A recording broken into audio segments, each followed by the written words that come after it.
This video will focus on the historical aspects of the generals and officials from the Three Kingdoms period of China, but will also include information from the romanticized version of events at times. Pan Zhangs was a military general who served the state of Wu under Sun Quan.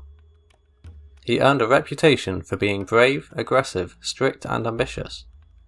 It is said that his 1,000-man unit equaled that of 10,000 due to their impressive fighting capabilities.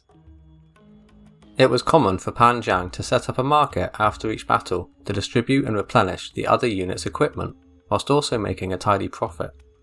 His extravagant lifestyle got out of hand in his later years as he came to own many items and property that exceeded his own status. He had even acquired some housing by simply murdering the previous owner. Where he was reported for his crimes, Sun Quan turned a blind eye to repay his contributions to the state. Pan Zhangs was from Dong Commandery. He had developed a heavy drinking habit alongside gambling problems by the time he had come to serve Sun Quan, who was only 14 at the time. Pan Zhangs would dismiss debt collectors by promising to repay them when he was rich and famous. The little lord took a liking to Pan Zhangs and so sent him on a recruitment task where he managed to rally 100 men under him. Sun Quan rewarded this with an official officer title similar to that of a police chief. Pan Zhangs upheld strict security in the area, which grew to earn him fame and respect throughout Wu. At this time, Liu Biao was suffering in Jing province as he could not manage the ongoing rebellions in his lands. Pan Zhangs' fierce reputation kept the bandits from crossing over into Wu territory when they thought about raiding the area. An uprising did eventually break out in Jicheng, which he was sent to deal with. It took him 1 month to subdue the rebels and recruited 800 locals in the process. At the Battle of Hefei in the year 214, Sun Quan's massive army was caught off guard by the Wei general Zhang Liao. Wu forces were thrown into disarray and began to flee.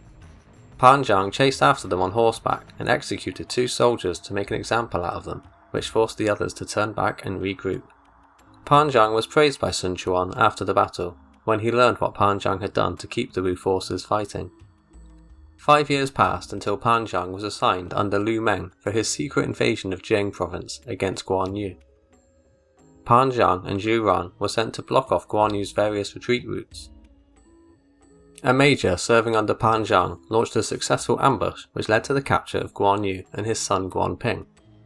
Sun Quan generously rewarded Pan Zhangs for his deeds with a promotion and a marquis status. When Gan Ning passed away, Sun Quan merged his unit and put them under Pan Zhangs' command. Liu Bei sought to recapture Jing from Wu and to avenge his oath brother's death. Pan Zhangs was involved in the months of hard fighting that led up to Wu's ultimate victory at the Battle of Yiling.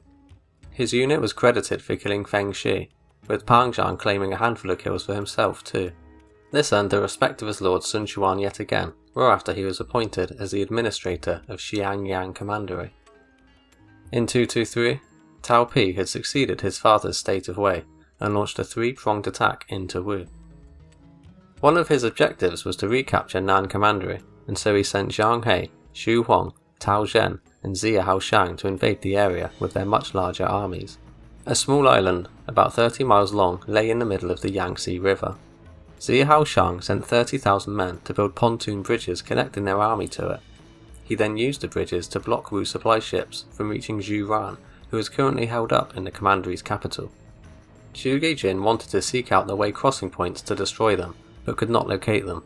Pan Zhangs insisted that Wei morale is too high to engage them anyway, and led his troops about 15 miles up the river. He ordered his men to collect reeds from the riverside, and had them attached to ships, turning them into fire ships. They sailed them down the river, where they inevitably burnt through the bridges, putting an end to Wei's strategy. Zia Haoshang feared he would become trapped on the island, and so withdrew his troops. 4 years later, Sun Quan required Pan Zhangs to protect his rear flank as he withdrew, but Pan Zhangs let his guard down that evening and wasn't much help. This forced Zhu Ran to assist, where he heroically stayed on the battlefield until Sun Quan had completely withdrawn. After his unknown death in 234, his son was exiled for poor behaviour, but his wife was honoured with lands and taxable households. If you enjoyed this video, don't forget to hit that like and subscribe button, and I'll see you next time.